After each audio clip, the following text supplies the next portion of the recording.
আমার বাবা মা দিতি, নায়িকা দিতি ছিলেন, সোহেল চৌধুরী, নায়ক সোহেল চৌধুরী ছিলেন, দুজনেই মারা গেছেন। সবাই আপনারা আমার বাবা মাকে চিনেন। আমি অনেক ছোট থাকতে আমার বাবা মারা গেছে, আর আমার মা মারা গিয়েছে 9 বছর 10 বছরে পড়বে।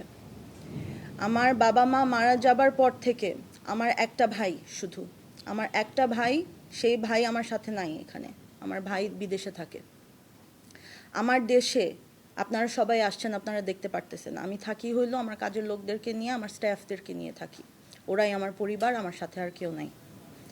এটার যে রিয়ালিটি, এটা সবাই এত বছর ধরে যারা আমাকে চিনে তারা সবাই আমার রিয়ালিটিটা কি জানে।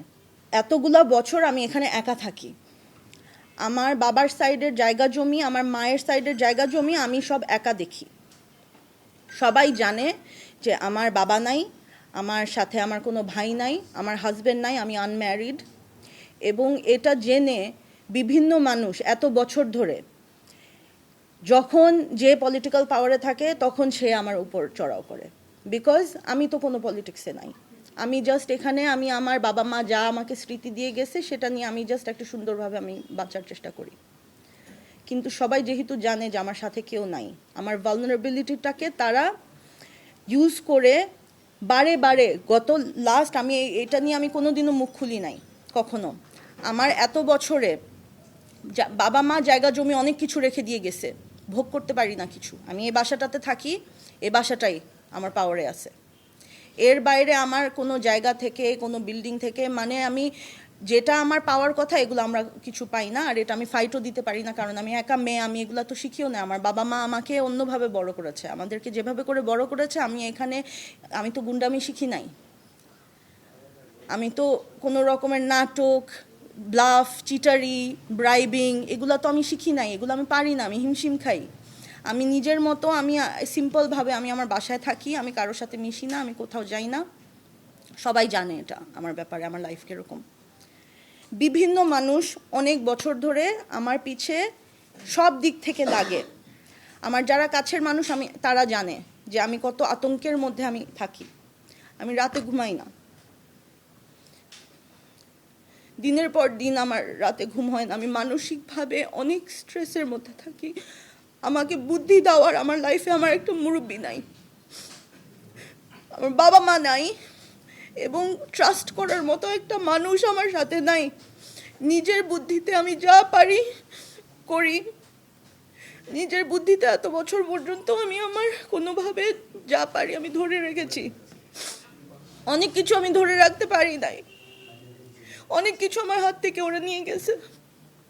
আজকে আমি গেছি সোনারগাঁয়ে, আমার মা সোনারগাঁয়ের মেয়ে, সবাই আপনারা জানেন। আমার মা, আমার নানি, আমার মায়ের দাদি, সবাই আমরা সোনারগাঁয়ে অনেক বছর ধরে জেনারেশনালভাবে আমাদের জায়গা আমাদের।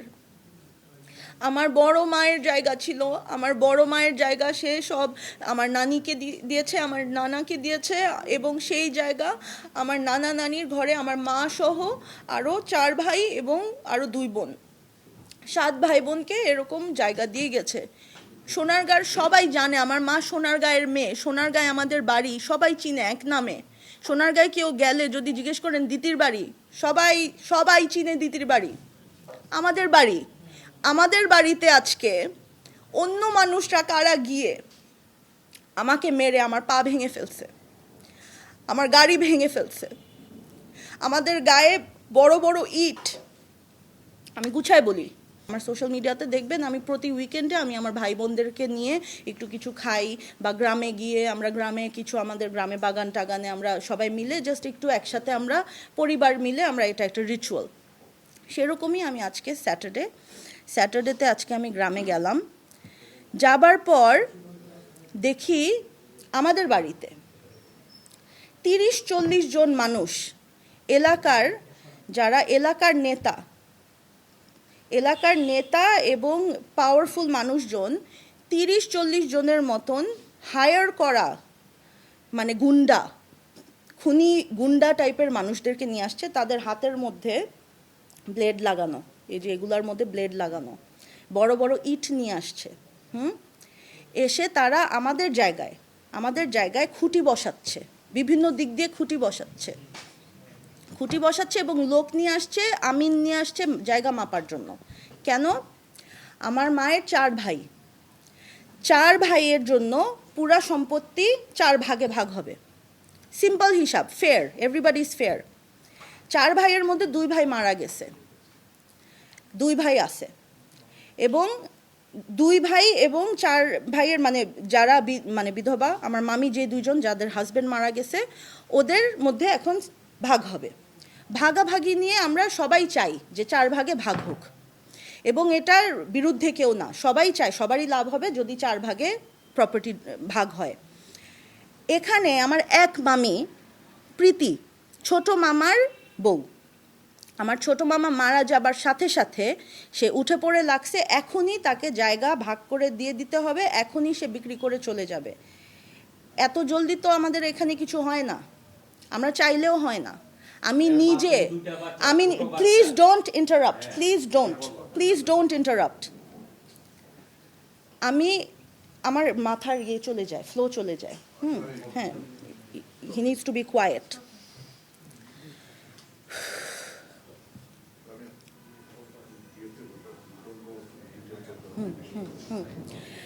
এখন এই মামি সে জোর জবরদস্তি সে ভাগ করতে চায়, আমরাও ভাগ করতে চাই, কিন্তু সে আমাদের বিরুদ্ধে যেসব নোংরামি করে, ওই নোংরামিগুলা করে করে সে আমাদের, please please please somebody take him away, somebody take him away, somebody please take him away, he's ruining, I cannot concentrate. ওই মহিলা এলাকার সব ধরনের গুন্ডা, পলিটিক্যাল লিডার, এদের সাথে গিয়ে সে অ্যালায়েন্স করেছে, কিভাবে করে খারাপ ওয়েতে সে অ্যালায়েন্স করেছে আই ডোন্ট নো। এই মানুষগুলা তাকে হেল্প করছে, এবং সে সব জায়গায় গিয়ে দেখায় যে আমি হইলাম বিধবা, আমি হইলাম নির্যাতিত, আমার বাচ্চাদেরকে এ করছে ওই করছে, অথচ সে কিন্তু নিজের বাসায় আছে, সে নিজের সম্পত্তি ওর দখলে আছে, ওর দখলে ওর জায়গা আছে, এবং everybody wants to separate it with her.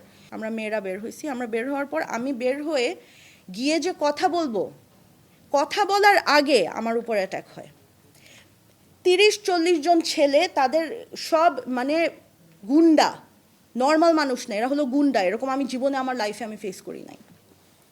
ওরা, আমি আমার হাতে ফোন, আমি আমার ভাইকে ভিডিও কল করেছি, কারণ আমার তো সাথে কেউ নাই, আমি আমার ভাইকে বিদেশ থাকুক যেটাই হোক আমি দেখাচ্ছি, দীপ্ত দেখো কি হচ্ছে, আমি ভয় পাচ্ছি, ভিডিও কল করেছি। ওরা আমার রেকর্ড কেন করছে, আমার ফোন টেনে আমাকে মানে আমার কাপড় চোপড় আমি বদলাইছি, আমার কাপড় চোপড় ছিঁড়ে টিড়ে ওরা ফেলে দিয়ে, আমাকে ধাক্কা মেরে ফেলে দিয়ে আমার ফোন একজন নিছে, ওই একজন, ওকে ধরতে যাচ্ছি আমি, ওর হাতের থেকে আরেকজনের হাতে ফোন যাচ্ছে, আরেকজন এসে ফোন নিচ্ছে, ওরা আমার ফোন নিয়ে তারপর আমার ফোন ঘাটছে। একটা মেয়ে আমার ফোন নিয়ে তারা এরকম ঘেটেছে।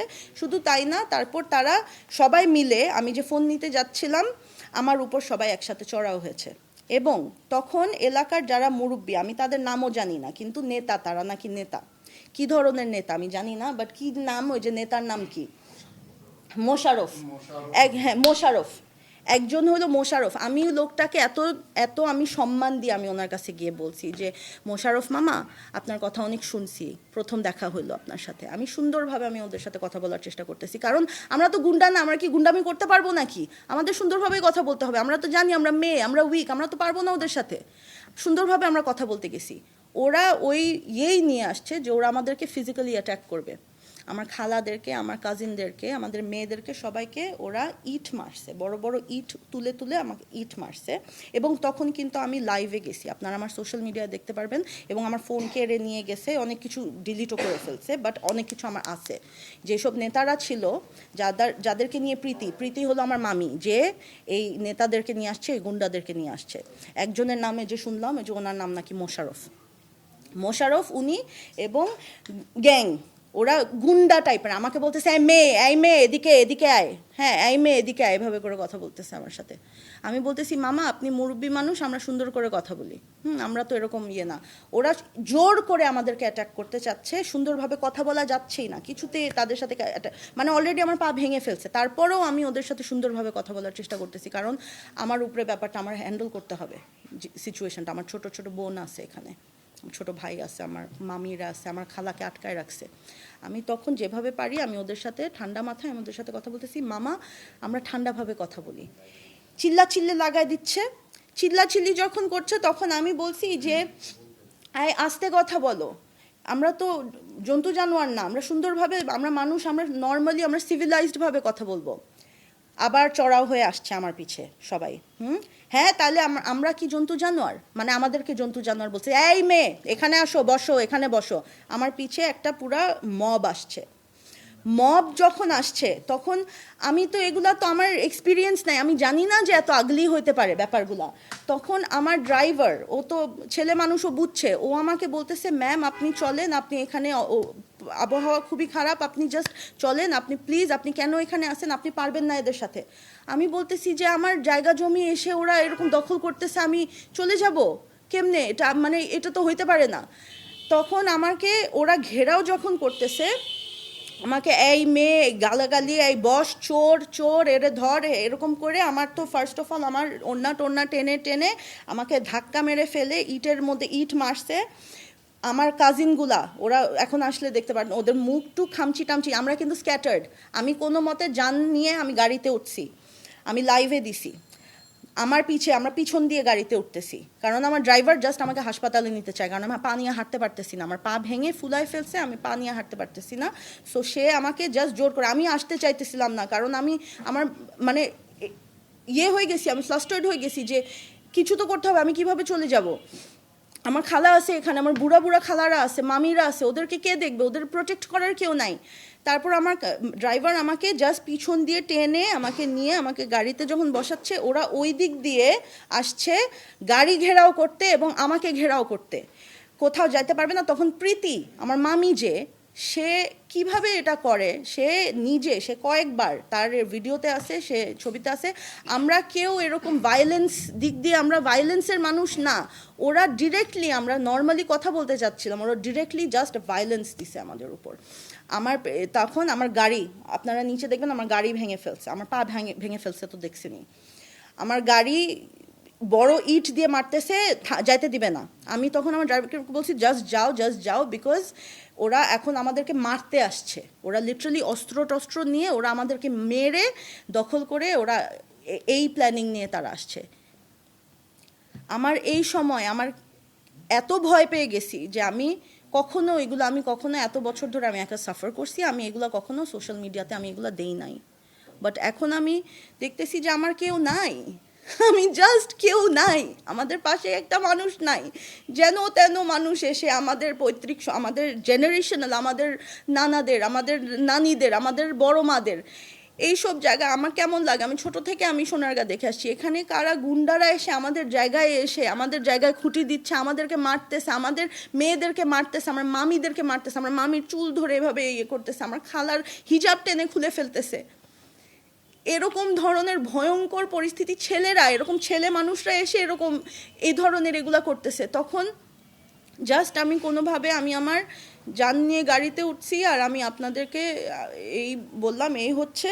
আর রাইট নাও আমার খালাকে ওরা আটকায় রাখছে, আমার খালাকে আমি বের করব কিভাবে আমি জানি না, আমার খালাকে ওরা আটকায় রাখছে, এবং সে একটা অসুস্থ রুগী, এবং বাকি যারা সবাই আছে তাদেরকে এরকম সবাইকে ধরে নিয়ে যাবে হুমকি দিছে, সবাই বিভিন্ন জায়গায় ছিটে গেছে। আমি জানি না আমার ফ্যামিলি কোথায়, আমার খালা কোথায়, আমার মামি কোথায়, আমার ছোট বোনরা কোথায়, আমি কিচ্ছু জানি না। ওদেরকে আমি কন্ট্যাক্ট করতে পারতাম, ওর কোথায় আছে আমি জানি না, সেফ আছে নাকি। আমি জাস্ট আসছি, আমার কারো বলার কেউ নাই, আমি কোনো দিকে আমার কোনো মুরব্বি নাই, কেউ নাই। আমি কি করব, কই যাব, আমার জায়গা জমি এভাবে করে ওরা নিয়ে যাচ্ছে।